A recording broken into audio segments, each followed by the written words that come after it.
The Tale of Peter Rabbit by Beatrix Potter.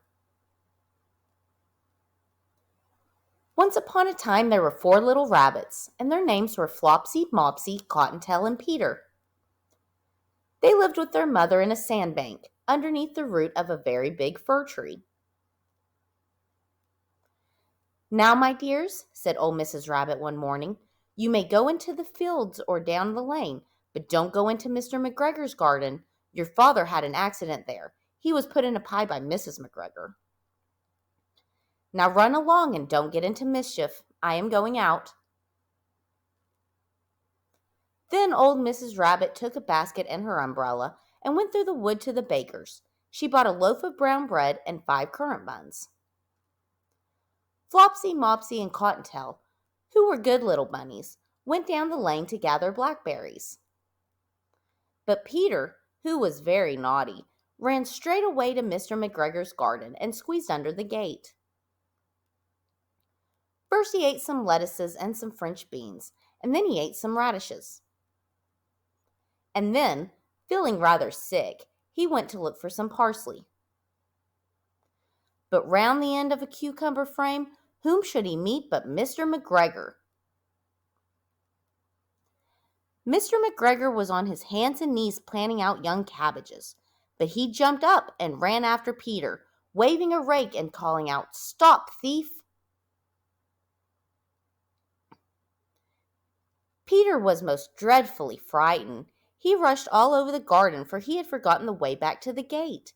He lost one of his shoes among the cabbages, and the other shoe amongst the potatoes. After losing them, he ran on 4 legs and went faster, so that I think he might have got away altogether if he had not unfortunately run into a gooseberry net, and got caught by the large buttons on his jacket. It was a blue jacket with brass buttons, quite new.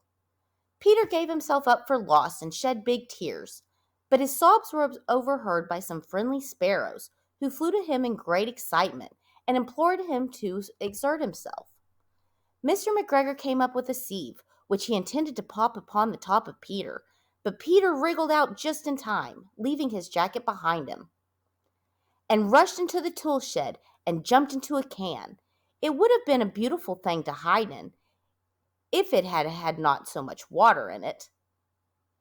Mr. McGregor was quite sure that Peter was somewhere in the tool shed, perhaps hidden underneath a flower pot. He began to turn them over carefully, looking under each. Presently Peter sneezed. "Kershoo!" Mr. McGregor was after him in no time, and tried to put his foot upon Peter, who jumped out of a window, upsetting 3 plants.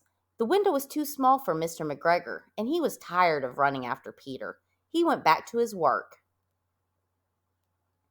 Peter sat down to rest. He was out of breath and trembling with fright, and he had not the least idea which way to go. Also, he was very damp with sitting in that can. After a time he began to wander about, going lippity-lippity, not very fast, and looking all around. He found a door in a wall, but it was locked, and there was no room for a fat little rabbit to squeeze underneath. An old mouse was running in and out over the stone doorstep, carrying peas and beans to her family in the wood. Peter asked her the way to the gate, but she had had such a large pea in her mouth that she could not answer. She only shook her head at him. Peter began to cry. Then he tried to find his way straight across the garden, but he became more and more puzzled. Presently he came to a pond where Mr. McGregor filled his water cans. A white cat was staring at some goldfish. She sat very, very still, but now and then the tip of her tail twitched as if it were alive. Peter thought it best to go away without speaking to her. He had heard about cats from his cousin, little Benjamin Bunny. He went back towards the tool shed, but suddenly, quite close to him, he heard the noise of a hoe. Scritch, scratch, scratch, scritch.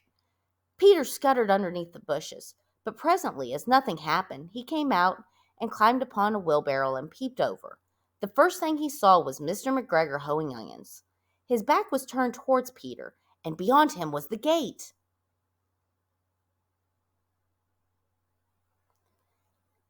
Peter got down very quietly off the wheelbarrow and started running as fast as he could go along a straight walk behind some black currant bushes.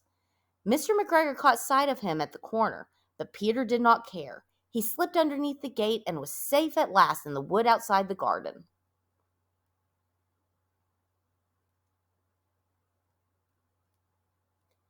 Mr. McGregor hung up the little jacket and the shoes for a scarecrow to frighten the blackbirds. Peter never stopped running or looked behind him till he got home to the big fir tree. He was so tired that he flopped down upon the nice soft sand on the floor of the rabbit hole and shut his eyes. His mother was busy cooking.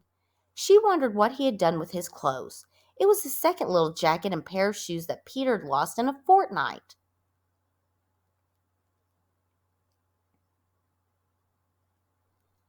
I am sorry to say that Peter was not very well during the evening. His mother put him to bed and made some chamomile tea, and she gave a dose of it to Peter. 1 tablespoonful to be taken at bedtime.